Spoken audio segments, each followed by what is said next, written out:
Souffrez-vous d'un manque de confiance en vous? C'est un manque de confiance en soi. Tout va bien. Non, non, mais parce que j'allais vous passer la parole, mais je vais la reprendre. Cette thématique très prisée des coachs et autres adeptes du développement personnel est vraiment dans l'air du temps. Il n'est pas toujours facile de trouver des outils efficaces pour gagner de la confiance en soi. Sous quelle forme se manifeste le manque de confiance en soi? Quels symptômes physiques en découlent? Que valent les ateliers et autres groupes de parole? Dans quel cas le recours à un thérapeute s'avère nécessaire? On va en parler avec notre invité, le docteur Frédéric Fanget, qui est psychiatre et psychothérapeute. Bonjour. Bonjour. Et auteur de ce livre « Je me libère » aux éditions Odile Jacob. On n'a pas de témoin aujourd'hui parce qu'il y a un petit problème de train. Oui. Qui prouve que nous sommes en direct, parce que c'est un jour de grève. Donc on va prendre tout de suite des questions. Quelles sont les causes du manque de confiance en soi? Sont-elles biologiques ou liées à l'éducation, à la société? Demande Sam. Alors, bon, sur le plan biologique, il y a les travaux de Jérôme Kagan qui montrent qu'il y a une hypersensibilité, par exemple, à des jouets différents chez des tout petits bébés. Bon, ça, c'est une donnée qui est ancienne déjà maintenant. Il a publié ça en particulier dans un livre qui s'appelle La part de l'inné. Il y a une petite part. Après, il y a tout le domaine de l'éducation, où effectivement on peut être élevé dans un milieu qui ne nous donne pas confiance en nous, soit parce que par exemple on a des modèles parentaux qui n'ont pas eux-mêmes confiance en eux, donc on ne va pas l'apprendre, soit au contraire, l'autre cas ce sont des traumatismes bien sûr, avec des papas parfois qui répriment la mise en confiance en soi de l'enfant, ou parfois même des mamans.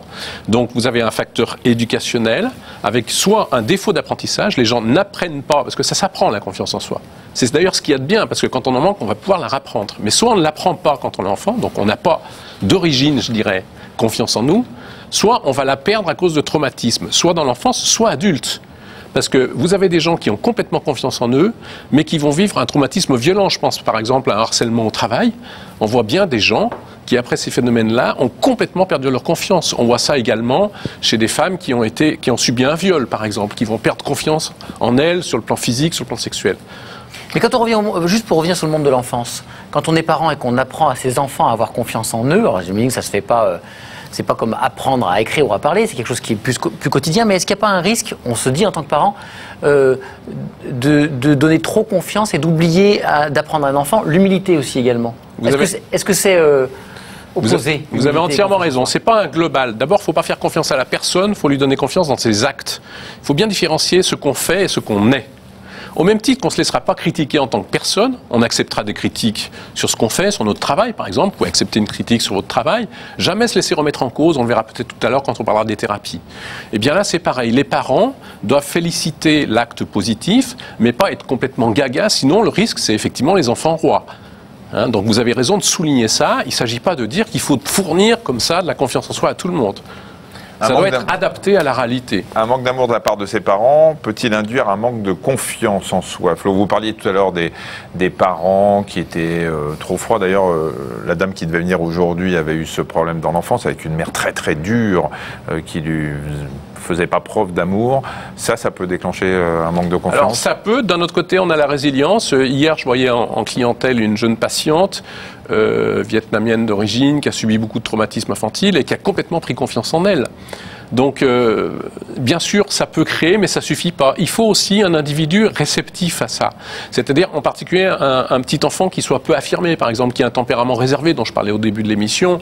À ce moment-là, il faut les deux pour vraiment déclencher un manque de confiance en soi, dont la maladie essentielle dont il faut qu'on parle est quand même l'anxiété sociale, puisque moi, en tant que médecin, c'est ça que je rencontre dans mon cabinet. Eh bien, il faut à la fois un enfant qui soit soumis à des messages négatifs. Alors, parents, il faut être plus large que ça. Hein. Ça peut être un milieu éducatif. Ça peut être ce que j'appelle les traumatismes des cours d'école. C'est les petits-enfants entre eux à l'école sont souvent très traumatisants, très violents. Et ce même enfant va être soumis, mais comme on l'est tous, à ce genre de messages négatifs. Mais lui, il a un tempérament plutôt réservé, plutôt manquant d'affirmation de soi, qui fait qu'il ne va pas répondre. Il va se renfermer sur sa coquille, comme le boxeur qui reçoit un peu les coups. Et il va perdre confiance en lui, comme ça, progressivement. Bénédicte nous demande si on peut retrouver confiance en soi à tout âge, même à plus de 50 ans. Alors vous avez répondu oui. Donc comment ? Ça, c'est très important de le dire parce que j'ai beaucoup de mes patients, de mes patientes qui viennent me dire c'est trop tard, j'ai 60, 65 ans. On peut retrouver confiance. En gros, il y a 3 clés. J'ai décrit 3 clés pour retrouver confiance en soi. La première, c'est mieux s'aimer. La deuxième, c'est agir. Ce sont des thérapies de l'action. Il faut insister là-dessus. Et la troisième, c'est prendre sa place parmi les autres. C'est ce qu'on appelle l'affirmation de soi. Alors, mieux s'aimer, c'est lutter contre toutes ces pensées négatives. que souvent d'ailleurs on va garder de notre enfance, du type je suis nul, je ne suis pas capable, des choses comme ça. Des complexes. Des complexes, oui, mais là, je suis au niveau mental, je suis au niveau cognitif de la pensée. Hein. C'est cette petite voix qui, sans arrêt, me dit « Non, ne fais pas ci, tu vas pas y arriver. Ne fais pas ça, tu vas pas y arriver. » Donc, on va traiter ça par ce qu'on appelle les thérapies cognitives, des méthodes cognitives, donc très, très réputées, très connues, qui marchent bien. Alors, oui, mais concrètement? Alors, concrètement, par exemple, ça va être de faire taire cette voix critique intérieure et de plutôt voir, par exemple, notre potentiel positif, ce qu'on sait faire, et lui dire, écoute, ça suffit, là, on va se retourner sur notre voix critique intérieure. Ça fait 30 ans que tu me dis que je suis pas capable de prendre la parole, que je suis pas capable de dire non, que je suis pas capable de faire tel exercice. Va te faire voir. On va s'affirmer d'abord par rapport à notre voix intérieure, avant de s'affirmer à l'interlocuteur. Si je prends un exemple, si par exemple, si vous êtes mon employeur et que je veux vous demander à sortir plus tôt ce soir, je vais sûrement avoir une voix intérieure qui va me dire ça se fait pas, il va te prendre pour un je m'en foutiste, il faut pas y aller. Donc je vais dire à ma voix intérieure, écoute, j'ai de bonnes raisons, j'ai un rendez-vous important, je vais lui expliquer à mon employeur que j'ai de bonnes raisons de sortir plus tôt. Il vaut mieux faire ça tout seul. Il vaut mieux faire ça tout seul, parce que dans la rue... Dans la rue, allez expliquer aux policiers qui vous arrêtent que vous êtes en train de parler à votre moi intérieur. Pour aller dans le sens de Michel, on le verbalise à voix haute, on le dit à voix haute. Alors nous, on le fait en thérapie, en jeu de rôle, on le fait à voix haute, c'est-à-dire qu'on place une personne derrière la personne qui joue son propre rôle face à son chef, par exemple. C'est souvent moi qui vais faire la voix intérieure, et ensuite je vais prendre sa place et je vais lui montrer comment je réponds à sa voix intérieure. Je me suis rendu compte que le pire ennemi, c'est pas souvent l'autre. C'est moi-même avec ce que je trimballe de mon enfance. Et si on ne s'affirme pas d'abord par rapport à soi-même, c'est très difficile de s'affirmer avec l'autre. Vous aviez 3 parties, ça c'est la première, l'amour de soi-même. La première, c'est mieux s'aimer, hein, voilà, mieux s'aimer, donc l'aspect cognitif. La deuxième, c'est l'action. Alors ça, c'est très important de dire que les problèmes de confiance en soi reposent sur l'action. Alors, en général, c'est des gens qui font en tout ou rien. C'est-à-dire, soit ils se sentent capables de faire quelque chose et ils vont le faire, soit ils ne se sentent pas capables et ils ne le font pas. Et puis, ils sont tout ou rien au niveau de la réussite. Ils sont souvent perfectionnistes. Hein, c'est-à-dire, il faut que je réussisse, sinon c'est un échec. Donc, nous, on va changer un peu cette façon de voir les choses. On va leur dire, écoutez, on va peut-être se faire des plans d'action. Vous allez commencer par des actions à votre portée. Et ce qui compte, c'est de les mettre dans une expérience de réussite. C'est-à-dire qu'ils aient l'impression qu'ils reviennent vous dire, écoutez, docteur, c'est la première fois que je réussis à demander ça. C'est la première fois que je réussis à faire ça. Par exemple, si on prend l'exemple de la prise de parole dans le travail, on ne va pas leur demander tout de suite de parler en pleine réunion d'équipe devant 30 personnes. Si on prend l'exemple d'Angélique, pardonnez-moi, je vous coupe, complexée par mes kilos en trop, je n'ai aucune confiance en moi, comment arriver à passer outre? Qu'est-ce qu'on lui conseille? Alors, les 30 kilos en trop, on va, ce qu'on appelle... Elle n'a pas dit 30, hein, des kilos en trop. 10? Non, des kilos en trop. Bon, elle a des kilos en trop. Déjà, on va faire ce qu'on appelle une défocalisation. C'est-à-dire que souvent, ces gens-là zooment sur le problème. Là, par exemple, je ne sais pas si c'est son cas, mais souvent, les gens qui sont en excès de poids vont zoomer sur leur poids. On va leur dire, qu'est-ce que vous êtes d'autre qu'une personne qui a un excès de poids? Vous voyez, c'est ces problèmes de décentration. Est-ce que vous trouvez que vous avez des qualités? Est-ce que vous avez des amis en excès de poids? Oui. Et vos amis en excès de poids, est-ce que vous diriez qu'elles n'ont pas de valeur ou qu'ils n'ont pas de valeur parce qu'ils sont en excès de poids? Ben non, pas du tout, je ne me permettrais pas de dire ça. Souvent, on se rend compte que les gens qui manquent de confiance en eux sont leurs pires ennemis envers eux-mêmes, alors qu'ils peuvent être très empathiques avec les autres. Le troisième point, parce que là on va voir un reportage, mais le troisième point c'était... S'affirmer avec les autres, prendre sa place. On va revenir après, parce qu'on va rester sur ce qu'on vient de voir. Parfois, le manque de confiance en soi est dû à un complexe. On l'a vu là avec les kilos en trop. On ne se sent pas bien dans sa peau. Une de nos équipes a rencontré une jeune femme qui s'est épanouie, qui a gagné en confiance en elle grâce à son métier. Un portrait signé Nikita Matras et Farid Mahmoudi. Jamais je n'aurais pensé pouvoir un jour devenir mannequin. Je pensais que c'était vraiment quelque chose d'inaccessible et que pour devenir mannequin, il aurait vraiment fallu que j'arrête de manger et que je m'affame et que pour atteindre la taille 32-34. Avec son mètre 72, sa taille 44, Kautar fait partie de celles que l'on appelle les mannequins grande taille. Quand j'étais plus jeune, je lisais beaucoup des magazines et je me rendais compte que je ne correspondais pas du tout aux critères de beauté indiqués dedans. Je faisais ni une taille 36 ni une taille 38. Mes seins n'étaient pas 2 pommes hyper fermes. J'étais pas cambrée, j'avais pas les yeux clairs. Enfin, à chaque fois que je lisais les critères, je correspondais en rien. Complexée par son corps pendant des années, devenir mannequin a été une véritable libération. C'est bien ça. Ça m'a permis d'avoir vraiment une meilleure estime de moi, une autre image, et beaucoup plus féminine, femme. Je me rends compte que finalement avoir des rondeurs n'est pas un handicap, mais fait partie du corps de beaucoup de femmes, et moi je m'assume maintenant en tant que telle. Face à l'objectif, Kautar s'amuse. Elle est épanouie. sûre d'elle et de son pouvoir de séduction. Elle est rayonnante et c'est agréable de la shooter. Là, en même pas 20 minutes, on a réussi à faire des photos parfaites. Donc, un bon modèle pour moi, c'est pas forcément une fille qui soit très jolie et qui soit filiforme. Il faut qu'elle soit agréable, qu'elle ait envie de faire des photos, qu'elle s'assume complètement et qu'elle ait de l'émotion, qu'elle transmette de l'émotion dans ses photos. Et pour moi, c'est la photo parfaite. Aujourd'hui, Kautar assume pleinement ses rondeurs. Mais ça n'a pas toujours été le cas. Durant son adolescence, elle a souffert de son image. Des photos de moi, adolescente, jeune adulte, j'en ai quasiment pas. Je détestais qu'on me prenne en photo parce que j'aimais pas du tout l'image que je renvoyais, j'aimais pas du tout ma tête, mon corps. Les photos que j'ai dû avoir commencent à partir du moment où je suis devenue mannequin grande taille. En forme? Ça va et toi? Ça va? Ouais, bah vas-y. Kamel est l'ami d'enfance de Kautar. Il l'a connue à l'époque où ses complexes lui gâchaient la vie. Elle n'est jamais avec nous à la piscine.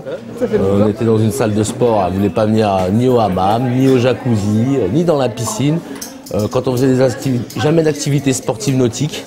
Puis maintenant, elle est beaucoup plus épanouie. Ouais, elle est radieuse, souriante. Et puis voilà, je suis très heureux pour elle, vraiment très heureux. Alors, on avait évoqué 2 points. Hein. C'était s'aimer soi-même. Oui. Agir. Et puis, il fallait s'intéresser aux autres, c'est ça? Prendre sa place parmi les autres. Prendre sa place ce qu'on parmi appelle les autres. s'affirmer, l'affirmation de soi. C'est-à-dire exister.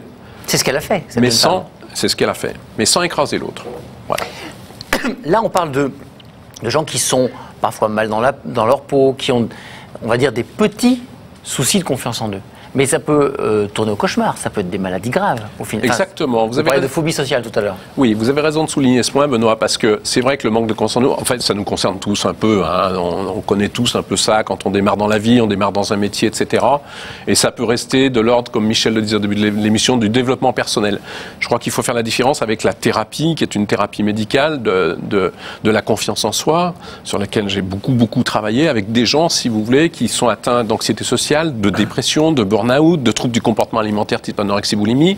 On a des gros problèmes. D'ailleurs, on travaille beaucoup en équipe, par exemple, avec les alcoologues, parce qu'il faut savoir qu'il y a 1/4 des phobies sociales qui évoluent vers une dépendance à l'alcool, puisque les gens boivent pour se désinhiber au contact de l'autre. Donc, vous voyez, souvent, en thérapie, on va être amené à travailler en équipe. Un va prendre un problème d'addiction, par exemple. L'autre va prendre le problème de confiance en soi, d'estime de soi, et ça va fort bien se compléter. Plus de 3 millions de chômeurs en France aujourd'hui. Je pense que le chômage, en termes d'épreuves face à l'estime de soi, il n'y a pas mieux, quoi. C'est une bonne remarque. Et puis moi, dans une étude que j'ai faite sur 50 phobies sociales traitées en groupe, j'avais un taux tout à fait anormal de chômeurs parce qu'ils n'osent pas aller à l'entretien d'embauche. Ils sont paralysés, ils sont paniqués. J'avais aussi un taux de célibataires anormalement élevé pour les mêmes raisons, pour le contact avec les personnes du sexe opposé. C'est-à-dire que c'est souvent des gens qui ne vont pas pouvoir vivre une vie amoureuse non plus. Et alors après, ce que vous soulignez, c'est que dans l'autre sens, le chômage va redevenir une conséquence, comme j'évoquais les traumatismes tout à l'heure, qui va faire perdre confiance en nous, surtout s'il est prolongé.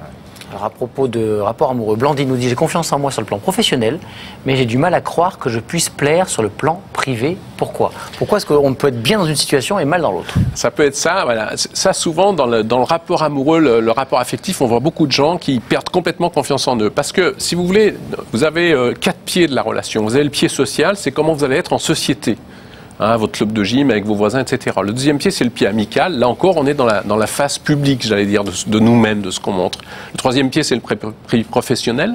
Et le quatrième pied de la chaise de l'équilibre personnel, c'est la relation intime.